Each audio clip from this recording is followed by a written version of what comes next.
Hello guys, so today I'm going to show you how to fix Instagram story music not showing option. Now the fix is very simple. Firstly what you do is just simply open the Instagram application. Now let's quickly verify if the music option is available or not. So click on your story, choose an image. So as you can see right over here, the music option isn't available. Now to fix this issue, what you can do is simply go to your profile at the bottom right, then click on the three lines at the top right.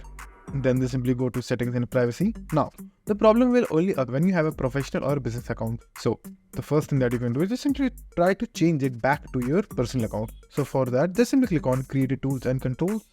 Then just simply click on switch account type at the bottom and just simply choose personal. Now in any case you want to keep the professional account, in that case what you can do is then just simply change the category that you are in. So let me show you how you can do that.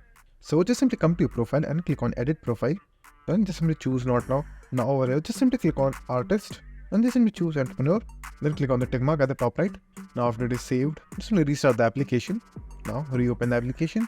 So after that your issue should be fixed. So that's it, and thank you for watching, and do like, subscribe to our channel, and take care.